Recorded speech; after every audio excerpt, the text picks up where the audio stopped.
4 PM news network में स्वागत है। अभय दुबे जी आपका। संसद में हंगामा चल रहा है, प्रधानमंत्री जी विदेश घूम रहे हैं, लेकिन अब एक और बढ़िया मजेदार सूचना सामने आई है। वो सूचना ये है कि 2021 से 2024 तक मोदी जी की यात्राओं में 295 करोड़ रुपए खर्च हुए हैं। 2025 में 5 देशों की यात्राओं में 67 करोड़, यानी कुल 362 करोड़ रुपया प्रधानमंत्री जी ने यात्राओं पे खर्च कर दिया है। ये तब है जब अमित शाह जी ने कहा था कि प्रधानमंत्री जाते हैं तो वो एयरपोर्ट पर ही नहा लेते हैं, वहीं फ्रेश होके वहीं तैयार हो जाते हैं, कहीं जाते नहीं हैं। तो ये खर्चा कहाँ हो गया? किसने ले लिया खर्चा? ये पत्रकारों को भी नहीं ले जाते, खर्चा बचा दिया। बहुत गोदी मीडिया के लोग कह रहे हैं कि पहले पत्रकार इसलिए नाराज रहते हैं कि पहले पत्रकारों को ले जाते थे। बात ठीक है, पहले प्रधानमंत्री जी ले जाते थे, लेकिन लौटते समय या जाते समय प्रधानमंत्री जी उसी जहाज में प्रेस कॉन्फ्रेंस करते थे।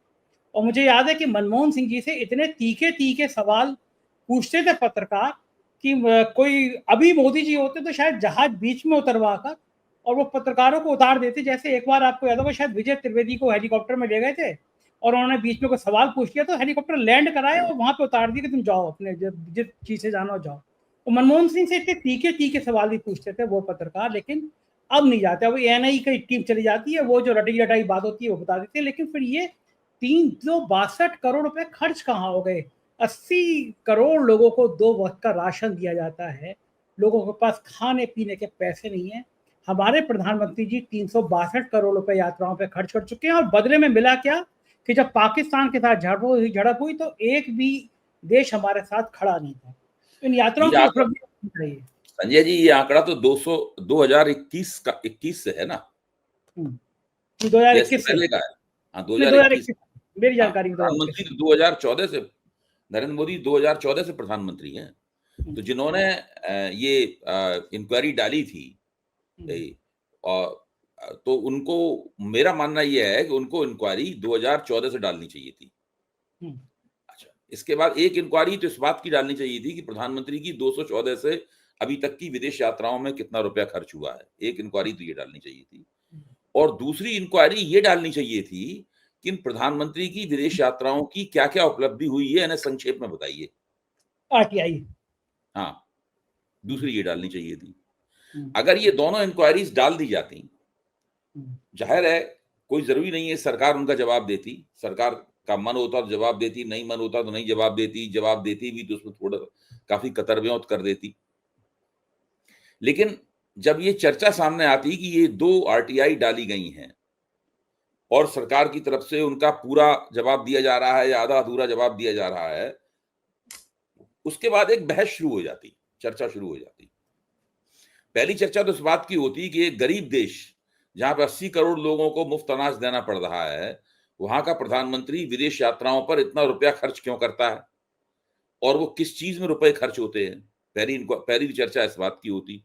दूसरी चर्चा इस बात की होती कि आखिरकार इतना रुपया खर्च करने के बावजूद विदेश नीति के मोर्चे पर हमें क्या हासिल हुआ। प्रधानमंत्री जहां जहां गए, क्या वहां उन देशों से भारत के संबंध अच्छे बने रहे, भारत के वाणिज्यिक संबंध कैसे रहे। अब जैसे प्रधानमंत्री अभी ब्रिटेन गए, ब्रिटेन में जाके उन्होंने फ्री ट्रेड एग्रीमेंट के ऊपर ब्रिटिश सरकार ने उन्होंने दस्तखत किए। तो ये इस बात का प्रमाण है कि प्रधानमंत्री का ब्रिटेन जाना जो है वो एक तरह से उसका एक परिणाम निकलता हुआ दिखाई पड़ता है।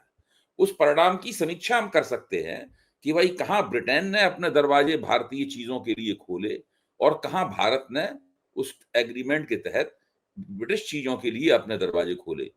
तो ये सब समीक्षा होगी, चर्चा होगी, ये तो होता ही है। कुछ वो हटते हैं अपनी जगह से, कुछ आप अपनी जगह से हटते हैं, और इस तरीके से दोनों में व्यापारिक लेन देन होता है। लेकिन ब्रिटेन के साथ जो कामयाबी हासिल हुई है, इस तरह की कामयाबी कितने देशों के साथ नरेंद्र मोदी की हासिल हुई? उससे दरअसल हासिल क्या हुआ?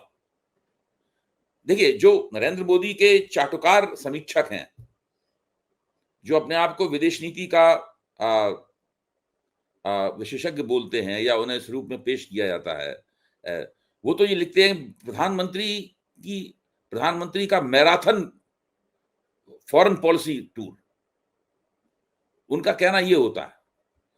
मेरा तो मानना ये है कि भले ही इसकी आरटीआई ने डाली गई हो, लेकिन ये हम सब लोगों की जिम्मेदारी बनती है कि प्रधानमंत्री के प्रत्येक विदेशी दौरे की में हुई उपलब्धियों का एक तखमीना लगाएं और उसको पूरे देश के सामने पेश किया जाए, हम सब लोग जनता के सामने पेश करें, ताकि ये पता चले कि वास्तव में प्रधानमंत्री ने इतनी विदेश यात्राएं की, उसका कुल मिलाकर विशुद्ध परिणाम क्या हुआ, आर्थिक दृष्टि से उसका परिणाम क्या हुआ, अंतर्राष्ट्रीय संबंधों के लिहाज से उनका परिणाम क्या हुआ।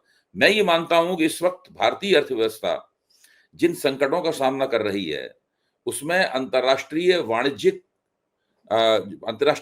नीति है, उसकी आधी अधूरी सफलता भी उसकी जिम्मेदार है और विदेश नीति की संपूर्ण विफलता उसकी जिम्मेदार है।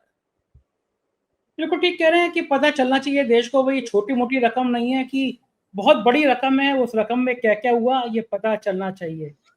एक और अहम सूचना मिली है, शायद मनोज कुमार झा जी ने पूछी देश में, कि देश के केंद्रीय विद्यालयों में ओबीसी एससी एसटी के 80% से लेकर 93% तक पद खाली हैं। ये एक बहुत गंभीर सूचना है। राहुल गांधी हमेशा कहते रहते हैं कि जो देश की नीतियां बनाते हैं उन बड़े अफसरों में से कहीं दलित नजर नहीं आते, कहीं ओबीसी नजर नहीं आते, और अब तो ये सूचना शायद संसद में दी गई है कि केंद्रीय विद्यालयों में ओबीसी एससी एसटी के 80% से 93% तक पद खाली पड़े हुए हैं। कहाँ हैं पिछड़े और दलितों की बात करने वाले नेता? 93% पद खाली हैं। अभय जी, कितनी शॉकिंग खबर है। कहाँ दलितों के पिछड़ों की बात कर रहे हैं और कहाँ ये हालात है देश में कि 93% पद खाली पड़े हुए हैं एससी एसटी ओबीसी के। संजय जी, मैं बहुत लंबे अरसे से कह रहा हूं और मुझे पूरी अच्छी तरीके से याद है कि मैंने 4 PM के मंच पे भी ये बातें कही हैं और भी जहां कहीं मैं लिखता बोलता हूं वहां मैंने कहा है, जो सामाजिक न्याय का प्रश्न है, उस सामाजिक न्याय के सवाल को भारतीय जनता पार्टी के पिछले 11 साल के शासनकाल में उस प्रश्न के साथ सबसे बड़ा छल किया गया है। भारतीय जनता पार्टी देश के तमाम पिछड़े और दलित और आदिवासी समुदायों के पास ये आश्वासन लेके गई थी कि उनको वो राजनीति के अंदर एक लेवल प्लेइंग फील्ड देगी।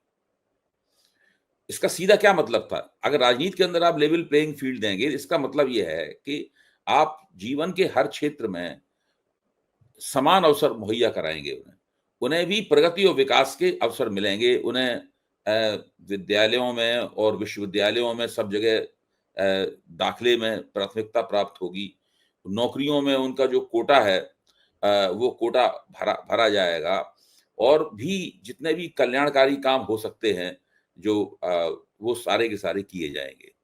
लेकिन अब आप इन आंकड़ों को देख सकते हैं। इन्हीं के साथ मैं फिर कह रहा हूं, एक अगर आरटीआई और डाली गई होती, और वो आरटीआई ये होती कि ये जो एक खास तरह का कानून पास किया था मोदी सरकार ने, जिसमें कमजोर आय वर्ग के लोगों को आरक्षण दिया गया था। ध्यान है ना आपको? ये एक कानून पास किया गया था जिसमें, हाँ, ईडब्ल्यूएस कोटा इसको बोलते हैं, इकोनॉमिकली वीकर सेक्शन कोटा बोलते हैं। इस ईडब्ल्यूएस कोटे में अधिकतम, मेरा मानना है कि करीब 90 से लेके 95% लोग ऊंची जाति के होते हैं, जो कि ईडब्ल्यूएस का सर्टिफिकेट बनवा लाते हैं तिकड़म करके, और उसके आधार पर ये इंटरव्यूज में भाग लेते हैं। अगर आप ईडब्ल्यूएस हैं तो आपको ओबीसी के अंदर रिजर्वेशन नहीं मिलेगा, अगर आप ओबीसी हैं तो मतलब ये इस तरह है। तो जितनी भी ऊंची जात के लोग हैं वो सब ईडब्ल्यूएस कोटे में उनको नौकरियां प्राप्त होती हैं। अगर एक ये आरटीआई डाली जाए कि ईडब्ल्यूएस कोटे के कितनी जगह खाली हैं, मैं अभी से बता दे रहा हूं आपको, कोई जगह खाली नहीं मिलेगी। ईडब्ल्यूएस कोटा आपको पूरी तरीके से भरा हुआ मिलेगा। और ओबीसी ऐसा इसलिए ईडब्ल्यूएस कोटा बनाई इसीलिए गया है ताकि ऊंची जात के लोगों को पिछले दरवाजे से नौकरियां दे दी जाएं। अब वो जनरल कोटे में भी नौकरियां लेते ही हैं और ईडब्ल्यूएस कोटे में भी नौकरियां प्राप्त करते हैं। जी, आप कुछ कह रहे थे? मैं कह रहा था, अच्छा, यही कारण है कि पिछड़े दलितों के पद खाली पड़े रहे, लेकिन ओबीएस जो ये कोटा है, इसको इस कोटे से तहत, ईडब्ल्यूएस कोटे के तहत ऊंची जाति के लोगों को एडजस्ट कर लिया जाए। ईडब्ल्यूएस वही ट्रिक है कि सामाजिक न्याय के नाम पर और गरीबी के नाम पर जो प्राथमिकता है वो ऊंची जातियों के लोगों को नौकरियों में पहुंचाने की है। इसीलिए ये कोटा गढ़ा गया है। इस कोटे का यही मतलब है। और इस चीज को दलित, ओबीसी और आदिवासी, इनके जो राजनीतिक रूप से सचेत लोग हैं, वो बहुत उन लोगों को उस बात का बुरा लगा था जबकि ईडब्ल्यूएस कोटा बनाया गया था, ये उसको संसद से पास कराया गया था। और यही जो जब जब जब राहुल गांधी संविधान की लाल किताब लेकर लोकसभा चुनाव के पहले घूमे थे और कहा था कि ये लोग संविधान को बदलने वाले हैं, तो जो कमजोर जातियों के लोग हैं उन लोगों को जो उन्होंने राहुल गांधी की इस बात पे यकीन किया। क्यों यकीन किया? क्योंकि वो देख रहे थे कि संविधान में परिवर्तन करके ही ईडब्ल्यूएस कोटा बनाया गया है।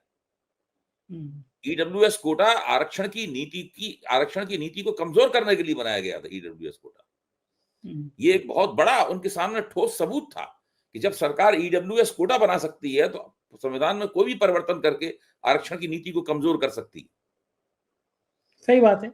और यही परिणाम देख रहे हैं। 80% से ये परिणाम देखने को मिल रहा है। इसमें एक और बात मैं कहूंगा, वो भी कहनी जरूरी है कि जो पार्टियां अपने आप को कमजोर जातियों का प्रतिनिधि मानती हैं, जैसे कि हमारी समाजवादी पार्टी है, बहुजन समाज पार्टी है, या इस तरह की जो भी पार्टियां हैं, चाहे राजभर की पार्टी हो, चाहे निषाद की पार्टी हो, कोई भी पार्टी हो, या मान लीजिए राष्ट्रीय जनता दल हो, या नीतीश कुमार की पार्टी हो, ये पार्टियां भी बहुत लंबे अरसे तक सत्ता में रही हैं, आज भी सत्ता में है बहुत सी पार्टियां। नीतीश कुमार की पार्टी आज भी सत्ता में है, ओम प्रकाश राजभर भी सत्ता में है, निषाद पार्टी भी उत्तर प्रदेश की सत्ता में है, उपेंद्र कुशवाहा की पार्टी सत्ता में है, जीतन राम मांझी की पार्टी सत्ता में है।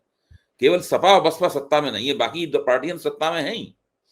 ये लोग, अगर आप रिकॉर्ड देखेंगे तो आप पाएंगे कि इन पार्टियों के शासनकाल में भी ओबीसी, दलित और आदिवासियों का कोटा पूरा नहीं भरा जाता। इस बात की आलोचना मैं लंबे अरसे से करता आ रहा हूं। भाई ये लोग तो खुद ही इन पार्टियों के नेता और कार्यकर्ता तो उन्हीं सामाजिक वर्गों से आए हुए। तो इनको तो पहली प्राथमिकता देनी चाहिए थी कि भाई कम से कम हमारे शासनकाल में हम 100% कोटा उनका भर दें। वो कोटा भी नहीं भरा जाता। तो ये जो सामाजिक न्याय का सवाल जो है ना, ये वोट पाने के लिए तो बड़ा इसका इस्तेमाल होता है। और सबसे ज्यादा इसका जो विकृत इस्तेमाल करती है वो भारतीय जनता पार्टी करती है।